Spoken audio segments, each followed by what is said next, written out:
To the extent that we live our lives in a manner that is consistent with the truth in our heart, we thrive.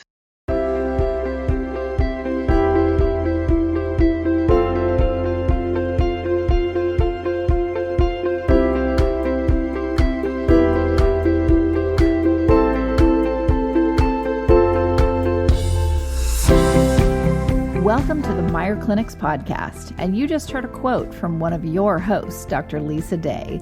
Join our licensed clinical professionals from various backgrounds as they discuss fascinating mental health topics with a wide range of guests. Meyer Clinics is a Christian counseling organization with multiple clinics nationwide dedicated to treating the whole person, emotionally, physically, and spiritually. Welcome to our listening family. We thank you for joining us.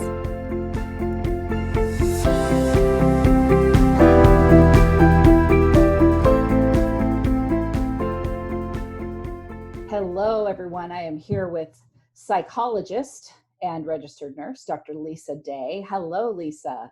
Hi, Kristen. We're going to do this as a special show because we have our First Responder Mental Health Network, and we started that at, I'd say, Q4 of 2019. Who knew how important it would become in 2020? But I'm glad that we started it then. And what I really want to focus on today is what our mental health professionals are seeing, because they're first responders also. They maybe not looked at that way because they're not the fireman that shows up at your house or the policeman that shows up at your house, but they're on the forefront of this crisis. Believe me, I don't know any mental health professionals that are not working more than they were before the coronavirus. And we're going to get into, they have their own, these are people too. They have their own anxiety and fear and whatever it is going on, the same as you, and yet they still are present and here for you. So we're going to talk to Dr. Lisa Day about that today on this special show. Well, Kristen, I think it's just, you're absolutely spot on. I mean, these are unprecedented times, and no one, is immune from the effects, of this pandemic of COVID-19. And certainly when we think of first responders, I always think about, well, at least currently, our ER docs, ER nurses, Right. hospital staff, people who are transporting. Here in our town, we don't have ventilators, so people are transported via air or ambulance to the nearby towns. Those folks, police officers, even the paramedics for other non-COVID responders. So I always think, historically, I've always thought of them as being our frontline first responders. But absolutely, in this pandemic right now, the amount of pressure that people are experiencing from the uncertainty of this chronic threat, it really goes against, our basic coping mechanisms. And definitely mental health providers are right there at the front lines. And the other thing that has been an added stress with that, or a challenge with that, for both people seeking support and for providers, is literally overnight we transformed our practices to full-time online. So the first week of March, I had 36 clients that would come and sit in my office and have that interaction. And literally on March, I think it was 15th, I was 100% online.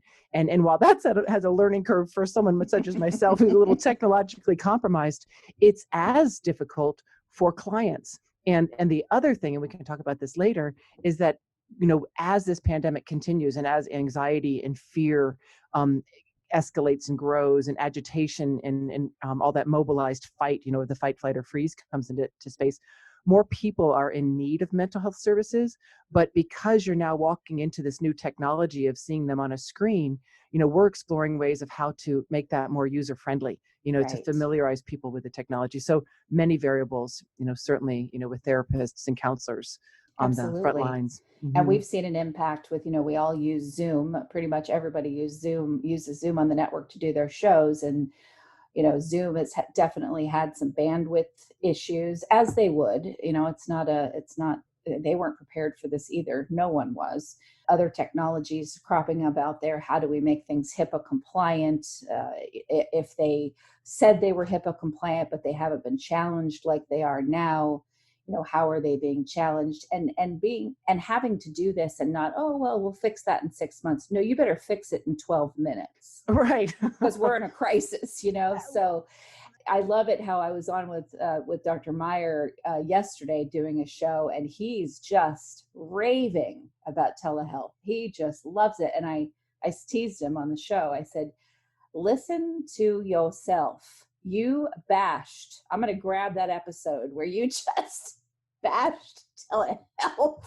Mm-hmm. And here he is, 75 years old, loving it, adopting it, and it, because, hey, there is no other way. Like, you have to learn this. We don't have time to go through a learning curve. This is critical care. This is your first responder duty. People need help. They need to be seen. You got to learn this. And people are stepping up and doing it. Well, and it's interesting with that, to hear Dr. Meyer's view on that, because I know that historically I had a handful of telehealth clients, across the nation who had primary homes here. But my stance historically is that I would not start a telehealth client, that I wanted to do initial assessments with them face to face and develop a working relationship, because you can get so much more in the three-dimensional space on body language, nonverbal communication. And yet that's been, as you said, that's not an option for us anymore. People are in crises and people need help. And so it's an added dynamic for therapists of looking at, how do I do a thorough assessment on my computer screen? And, I think that part of what's driving this is that we are in a crisis. We are scrambling to do the best we can do to meet the needs, of people who are coming toward health. But we're also at the same time coming up with policy and assessment dynamics and, when do you refer? And so it's an interesting time for sure. Absolutely. Absolutely. So how have you, amongst your colleagues, and I've been speaking with friends that are counselors in Ireland and in Italy and in Spain and in Belgium. I mean, South Africa. I mean, I've been on the phone with a lot of people, counselors, asking, what's going on over there for you. So I wanted to find out from you what you're seeing in terms of the general population of mental health patients, what you're seeing as they come in, and how you're processing your own stuff while you're getting, loaded with everybody else's anxiety about the very thing you have anxiety about too. Well, it's interesting, and I'll start with that, and then I can talk about the populations that are coming in. But it is interesting. I mean, that I've been doing this for 27 years, and I'm a pretty seasoned therapist. And, the first week I thought, okay, cool. I just have to be worried about from the waist up. I can wear comfortable pants and sit in my office, and this will be great. And, after a week of coming in really to a ghost building, I think there's probably one other person in our entire 3-story building. And then coming in and being on the screen. And at first, the first week, I really liked it. But then I realized that being on a screen, and I see, 8 to 10 clients a day. So literally I'm clicking screen to screen to screen to screen. And, as you experience that, and I'm not a Microsoft employee, I'm not used to being on the computer like that the whole time, and having that dynamic really in your personal space because of the screen dynamic, and then the level of crises. And so after the first week, I came home and I thought, what in the world is wrong with me? My brain was just numb, anxiety in my chest. And really I had to take some time to look at that. This transition to an online dynamic is completely different for how my cognitive functions operate. So that was one dynamic. But then the other part is I currently have, so I live, and I have 3 adult children living with me, 18, 19, 22. And they're all going through their own crises as it relates to the coronavirus. I have a senior in college who's not going back to college, who's not going to have graduation, or there's a tentative date out there, but she's not finishing her senior year. And they're home all day. And when I get home, they really want to process. What are the updates? What do we know? What have you learned about the vaccination? When will we be returning to normal? And so for me as a therapist, I'm working 8 to 10 clients a day. And then I transition about a 15-minute drive home, and then I go into another dynamic. Right. And I don't know if other counselors are experiencing this, but then I'm the mental health counselor, right? So friends are calling, family members are calling, my children's friends are calling, and they really do need to process.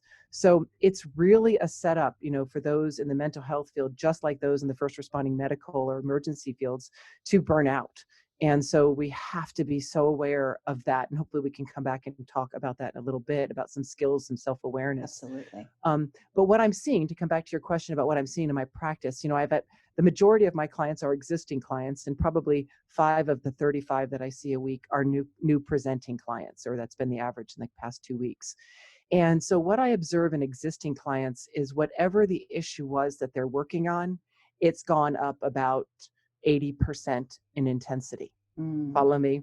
So and is that, because of their cortisol levels going up? Is it because we're being forced to operate in a manner that's, not norm to the human condition, that being isolated? Right. Is that because of the threat, the fight, flight, or freeze? So part of my clients, are the ones that I've worked with for some time, and the intensities are higher. Certainly those who have any history of trauma, any level of PTSD and or an anxiety disorder, I'm seeing a tremendous amount of suffering, And I think that's what, probably one of the reasons we're doing the show here today, is because we're used to treating clients with their PTSD and their anxiety as it relates to their life and their experiences and how they've navigated them. And it's a whole new level when we're navigating that and we are in a trigger zone. It's like bombs are Right. dropping right outside our door. So the acuity, the intensity, the need is much higher. And Kristen, I like to think that I have some of the strongest boundaries I know in therapists, but I have to keep so in check not to try to save them. So we switch back to our caretaking codependent tendencies of I need to make them feel Right. better, instead of I need to help them navigate through their triggers, their challenges, and utilize healthy coping skills. Because certainly as a therapist, if we try to fix them, oh my golly, we won't last a week. We just won't Exactly. last a week. Yeah. Yeah, I was thinking about that too. I mean, as you're saying, 80 their issues are heightened by 80%. Well, that means that, that's happening for everybody, including the first responder mental health professionals out there. Your own issues are heightened 80% too. So everybody's jumping around on some kind of hot coal. Well, and if we think about, first responders and, the impacted, trauma or challenges, 9/11, Waco, Oklahoma bombing, all of those things have on therapists, one of the main predictors of that really is a therapist's history of trauma. And it's difficult to get around it. But if you do have a history of trauma, you're more likely, to have a stronger secondary trauma, if you will, or compassion fatigue response, to the current stressors. So definitely self-awareness is huge. It's huge.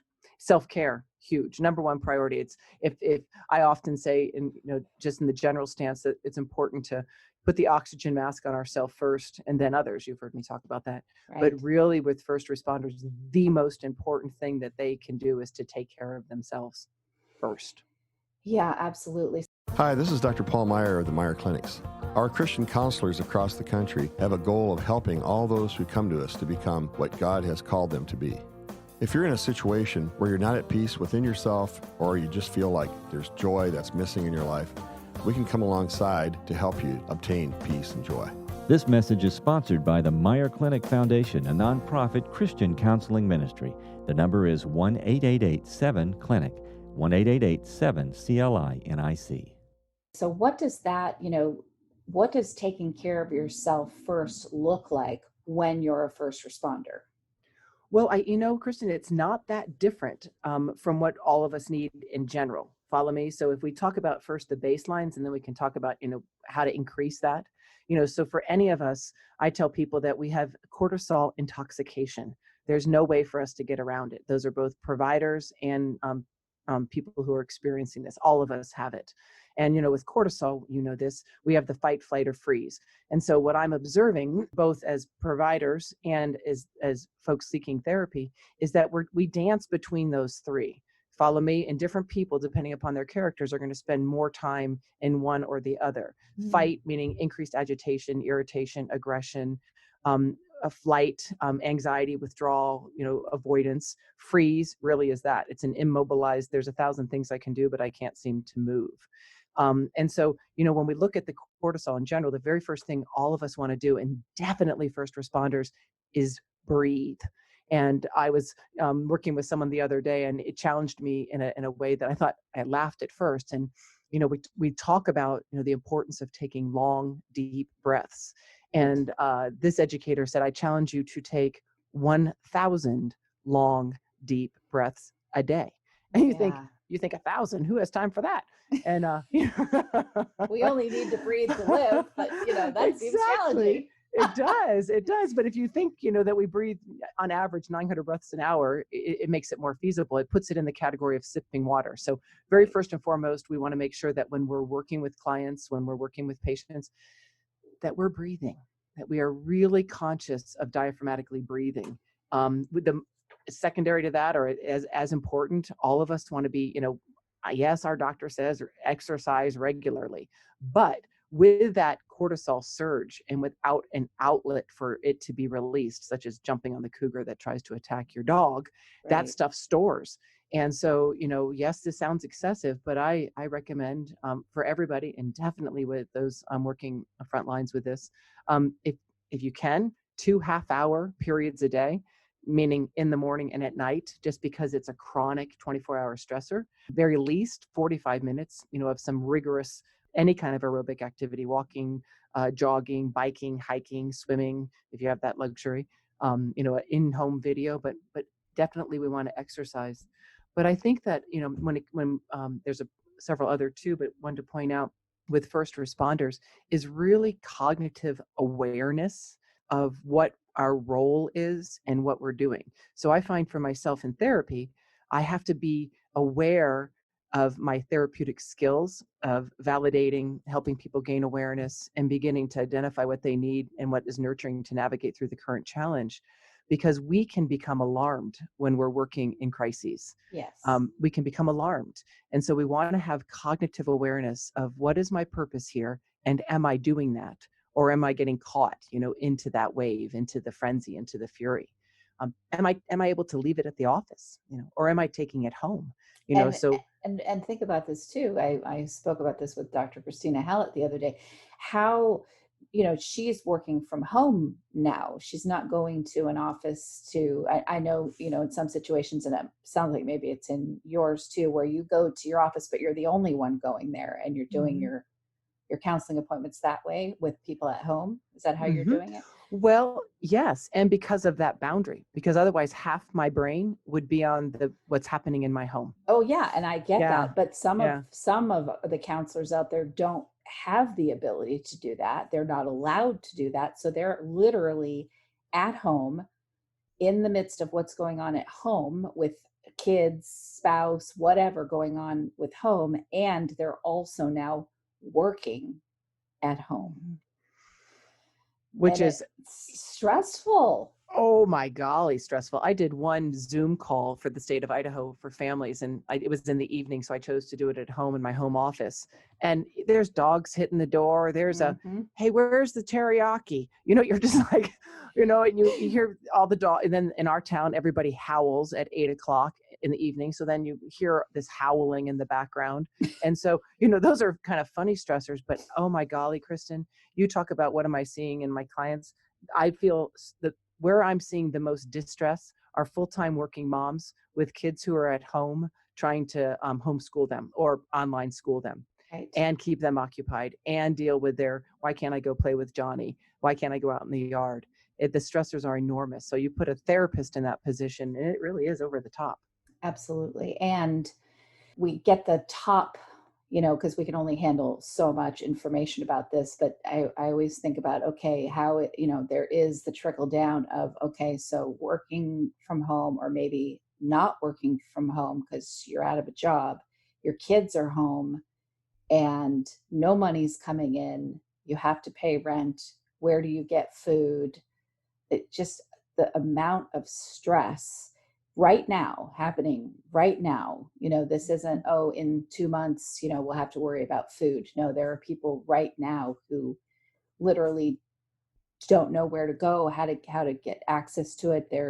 Maybe their phone's going to get shut off. God forbid their internet gets shut off. I mean, there's just those basic everyday things that are happening for a lot of people. Well, and that very thought there is what causes people to spiral, because we Yes. get caught in that trail of the what ifs, what if, and not even the what ifs. We're noticing that people are being steps to try to be evicted. They're and they don't have food. They don't have money for food. And fortunately, we here and certainly in many places across the country have hunger coalitions and what have you. But that's not enough to support a family of four. No. It can help. And in those instances, Kristen, and this is where this is straightforward cognitive behavioral therapy, is when we experience just that: no job, no food, or scarcity. And all of us, I think, were holding out till April 15th, and then it was April 30th, and now we're thinking May 1st.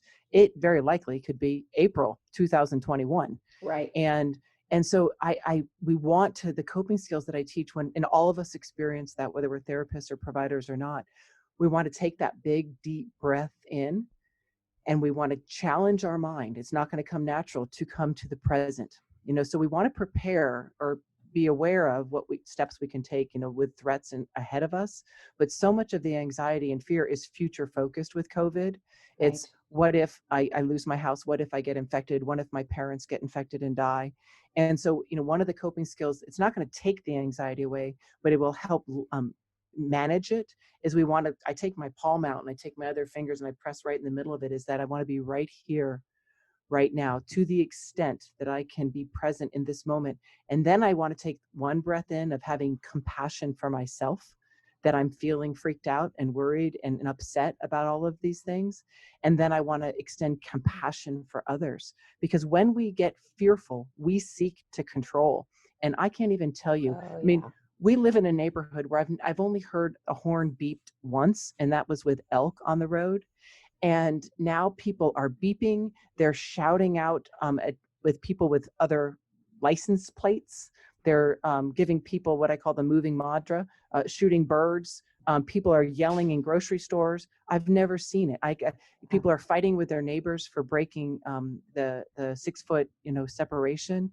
And so it's increasing agitation. So to the extent that we can breathe, to the extent that we can challenge ourselves to be present, to the extent that we can have compassion for ourselves and compassion for those who are struggling around us, those are all things that are going to help, calm, and ease. Nothing is going to take it away. And we Americans, we're a little spoiled. We have a headache, we take a Tylenol, right? Right. We don't do well with uncertainty.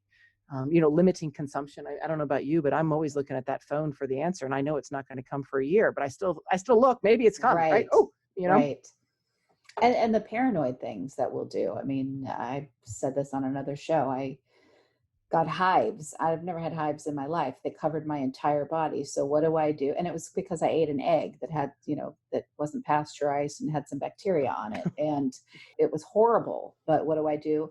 COVID and hives. And of course, you're going to find something. It has nothing to do with it whatsoever. But I went down a rabbit hole of, oh my gosh, these are early signs, So I just allowed myself to do that. And then I giggled about it later, even though I definitely went to the whole, who have I touched? Who have I infected? Oh my, I did the full gamut of fear, but, with that reaction. Yeah.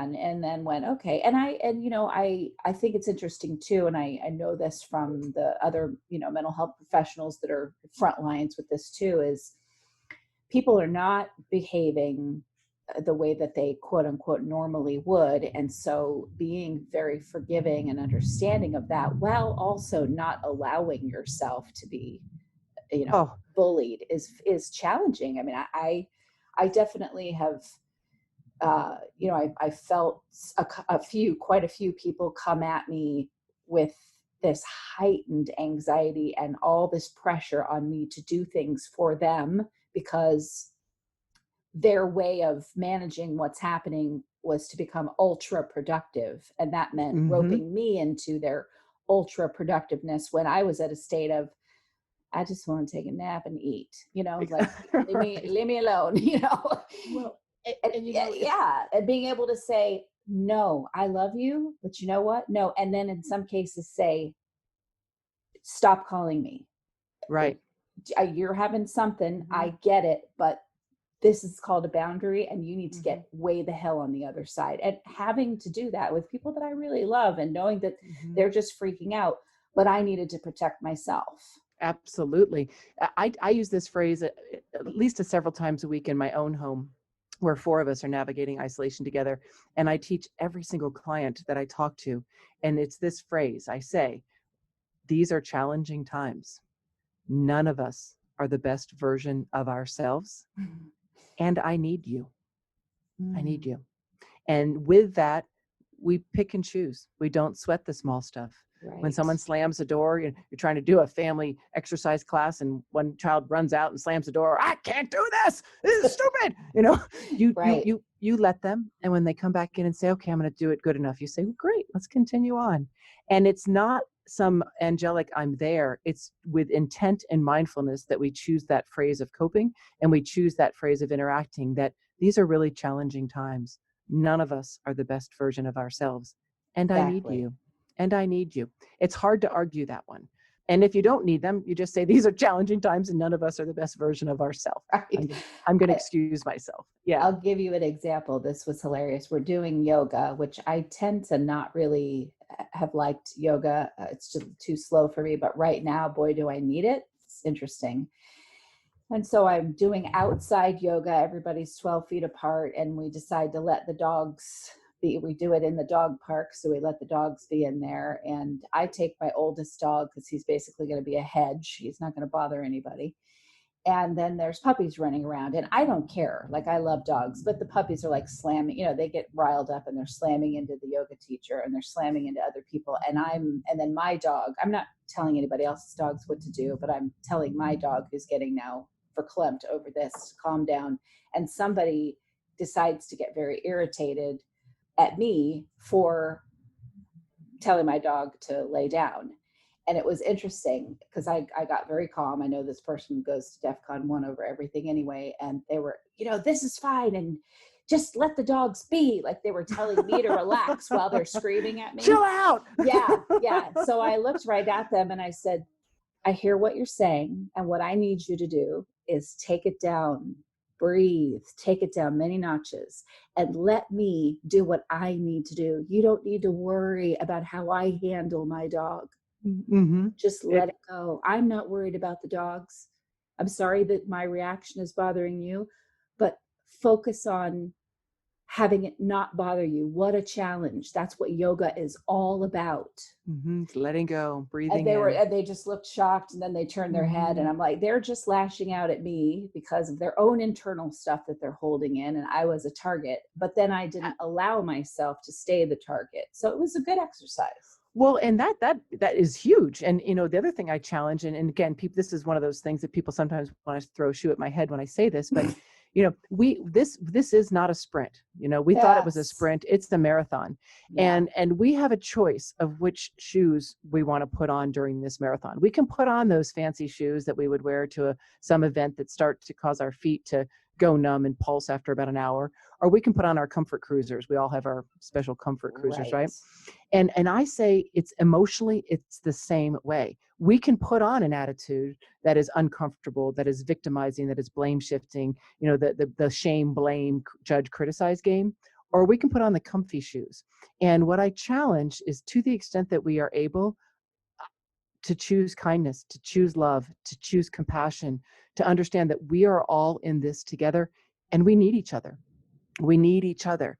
And so it's not easy. It's more of a accountability option, if you will. So when I walk in the house and I'm seeing a string of shoes and I feel like opening the door and whipping them out one at a time, right. I just say, I'm going to put on compassion. I'm going to put on compassion because that irritability is mine. And I'm interpreting, when we have all that cortisol buildup, we look for the closest moving targets. And that one day it was my kid's shoes, and so it's just, and you laugh at yourself. You're like, okay, I don't know who that is. So I'm going to have compassion. I'm going to choose compassion. So I just challenge, when we have that option of which attitude to put on or which attitude to grab for the day, if we can choose one of kindness, compassion, and joy, it's not that we're doing it for other people. It feels good. And it helps us be in the present.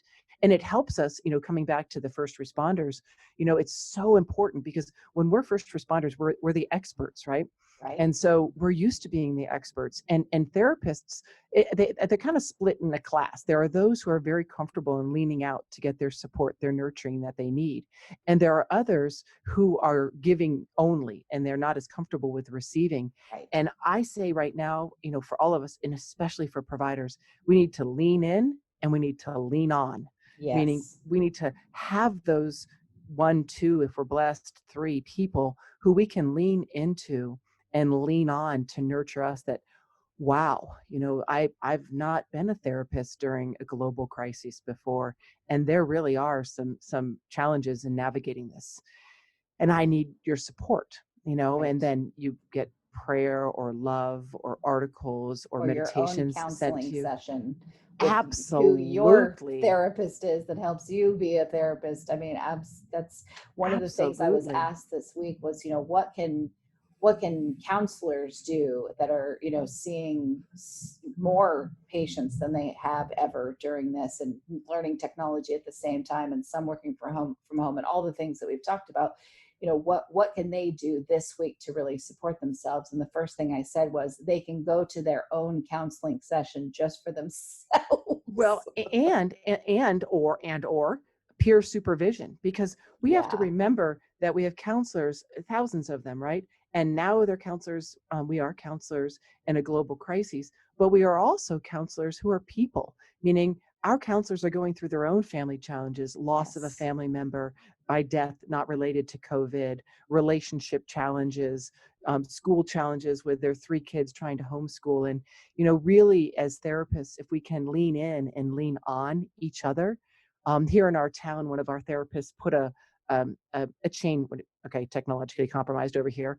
It's an email chain where we Okay. just touch base and we share resources and we check in with each other. And there's a full spectrum of people who are not working at all, because the dynamic, it does not work for them, to others who are, are like myself, where my case has gone full, online. And Right. it's how can we help each other? And it really just even having that chain is supportive. So to the extent that we Absolutely. can lean in and lean on each other for that support, for that nurturing. And then the other thing, what this is a skill that was used after 9/11, in Manhattan, when all of the therapists really were dealing with just the grotesqueness of the trauma. Here, our big trauma primarily is fear and uncertainty and loss, unpredictability. But a skill that is encouraged for some therapists is, before you go home, is to just jot down the things that are strongest on your mind. Meaning a 21-year-old who had COVID and is on a ventilator and is almost dead. I think, oh my God, it's the age of my kids. I know this kid. He's healthy and strong. Immediate threat, right? So, Right. so that's on my mind. And so I want to write it out so that I can give it a vehicle to release. So to decrease the likelihood that I would bring it home with me. Gotcha. Yeah. Yeah. Oh my gosh. Oh, That's perfect. and one, Kristen, one that you and I do, I think, really well, and I think that a lot of people forget about, and that Frank King is just lovely in keeping me on my toes in this one, is to remember that one of the best things for stress and release is laughter. Oh yeah. Just being able to laugh. Our big dog, my Sadie, my big adopted dog, I was taking some items to a person in need, and I came home and my kids said, we don't know what she did. She disappeared for a half an hour, and she came back looking like a hippopotamus. So she had eaten something, instead you want that whole flight or fight of, oh my gosh, we got to take her to the vet right now. She's going to explode. And then just to be able to laugh at yourself that, no, she probably got into the neighbor's dog food can. And, let's laugh at it and let's laugh with Right. it. And truly, I don't know if you guys do this in your town, but our town started this 8 p.m. howling. And I kid you not, that we go out I love of it. our houses at 8 p.m. and everybody howls, and that howling is in support for the frontline first Oh, responders. I think I want to institute that here where I live. Oh, That is amazing. I'll send you a link. One of the individuals climbed up on the mountainside, because we're located in the mountains, and they recorded the howl of the valley. And it is the most goose bumping, tear jerking things that I've experienced in this valley. And we do it every night. And so that's fun. My kids see me out there howling. My dogs look at me. They're like, oh my good Lordy, this quarantine's getting to her.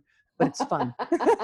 Yes, please send me a fun. link, because I'd like to say a clinical psychologist is recommending that we do this, so they don't look at me like I have 3 heads. That we go out and howl at our neighbors. But it is funny because you can't interact with, you can't, go into your neighbor's house, but we howl and then we look at each other and we laugh and we howl again. And, some people bring out trombones, but so laughter, to the, again, this is not a sprint. We're in a marathon.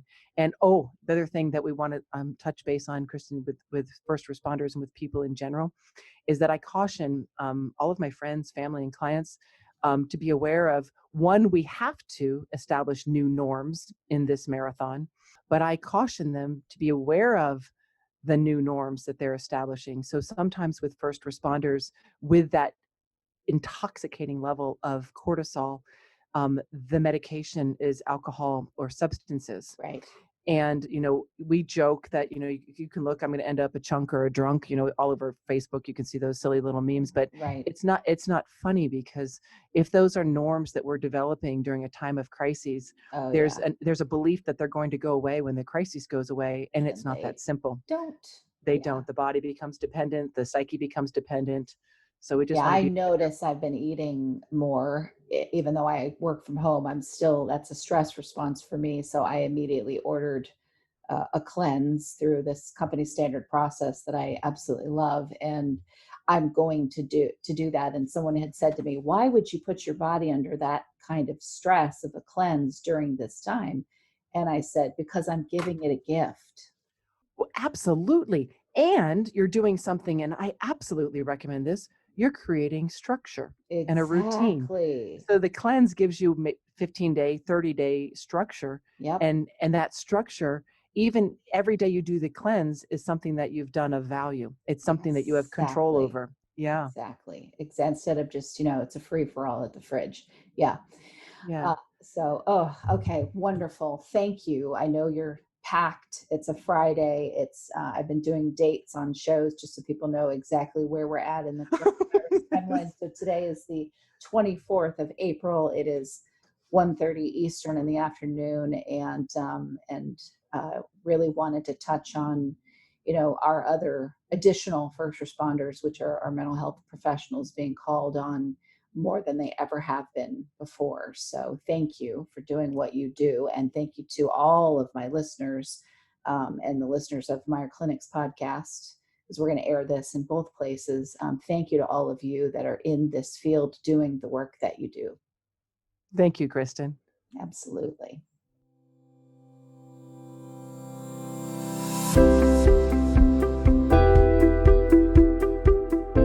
We hope you enjoyed this podcast. Tune in next time for another engaging discussion on relevant mental health topics. If you have any questions about Meyer Clinics, please visit our website at meyerclinics.com. That's MEIER clinics.com, or call us at 888-7-CLINIC. Don't forget to leave us a review on iTunes, Stitcher, or any of your favorite podcast apps. And please note that we are a member of and produced by Mental Health News Radio Network, MHNRnetwork.com.